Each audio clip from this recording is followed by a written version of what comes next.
Welcome to Sib Spot. Today's featured Reddit stories are from MaliciousCompliance.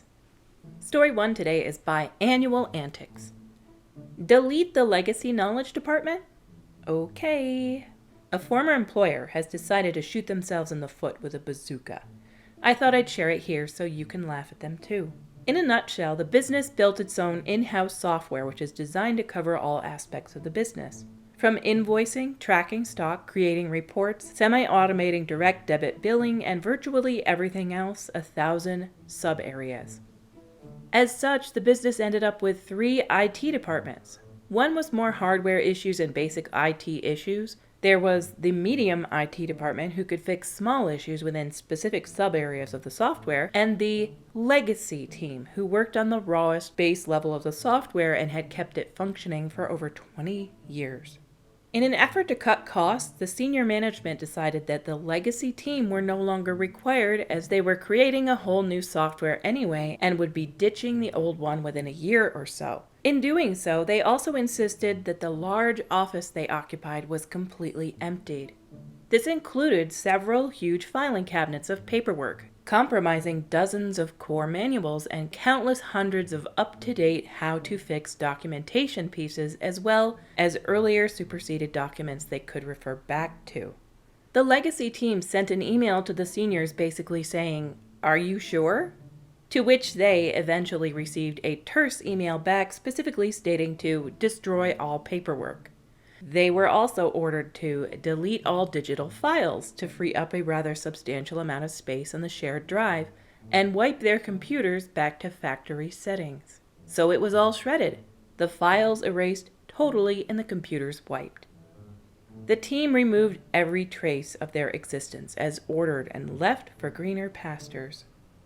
It's been 3 months, and there was recently a power outage which has broken something in the rebooted system. The company can no longer add items into stock, which means invoicing won't work as the system reads as, "Can't sell what we don't have."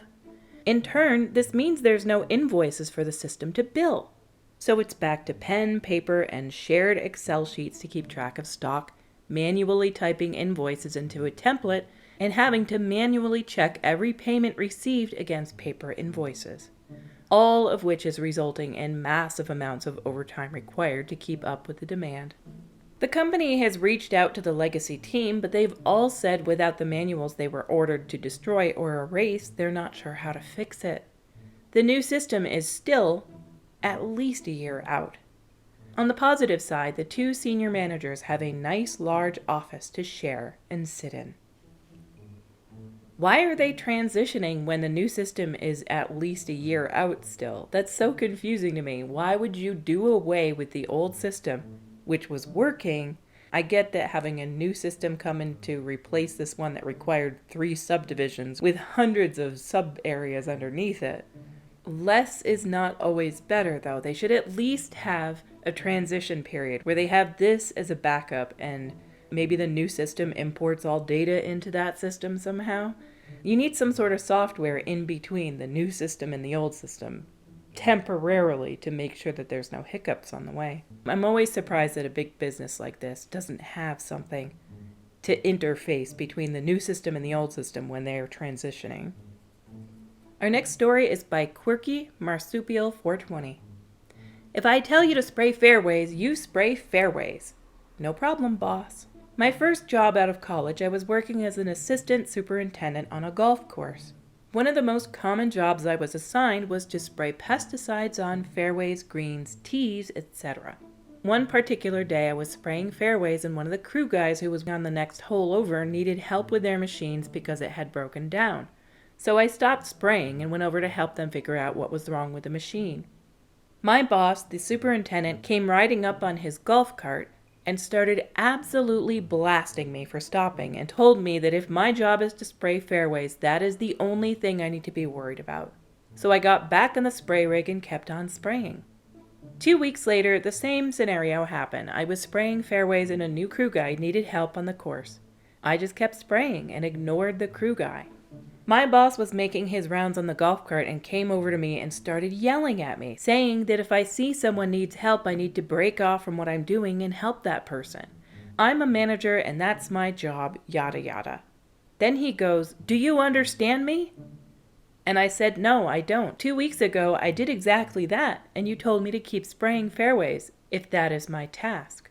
He got all red in the face and drove off in his golf cart and came back like 30 minutes later and told me to just use my best judgment from now on if it looked like a crew guy needed help. You know, the fact that this is a golf course and your boss is driving around the golf course in his little golf cart makes this story even more epic, because there's something so snooty about somebody who's driving up to you in their golf cart to lambaste you for doing your job.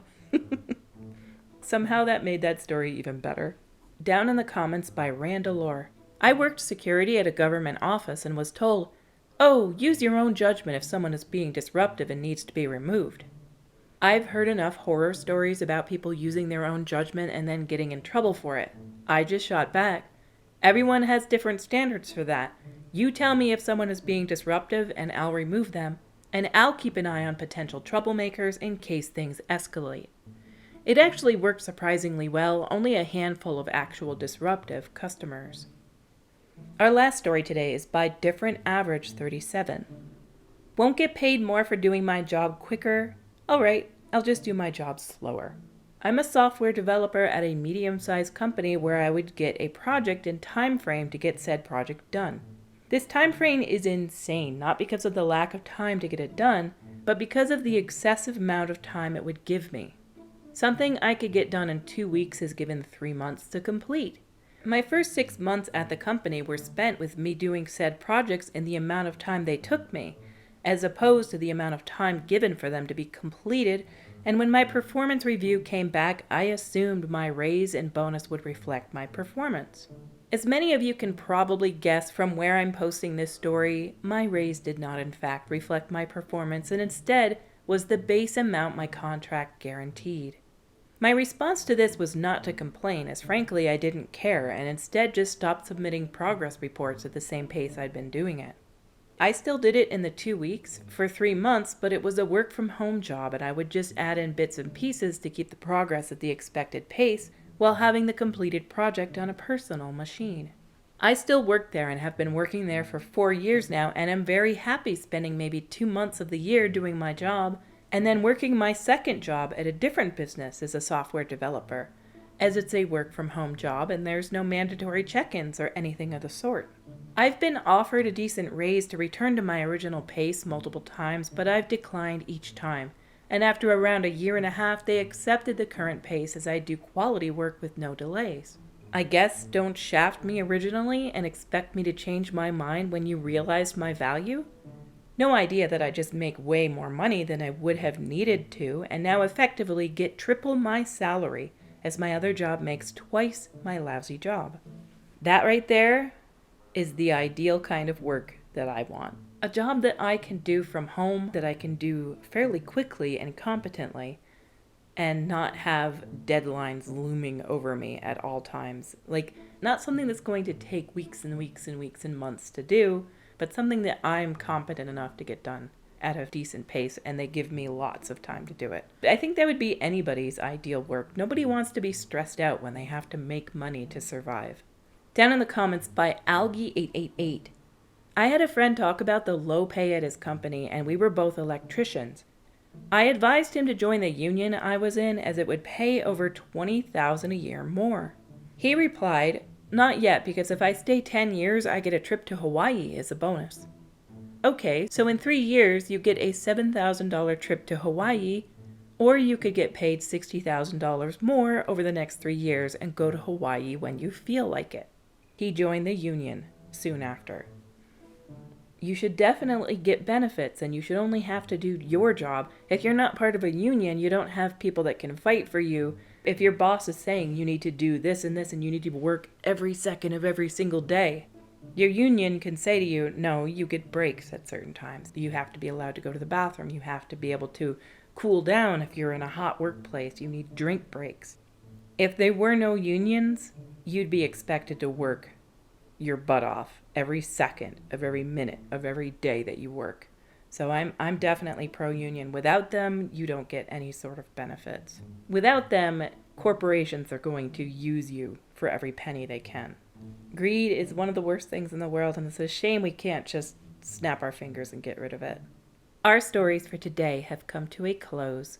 If you enjoy this content, please click like or subscribe. You can also click the little notification bell to get alerted when new videos drop.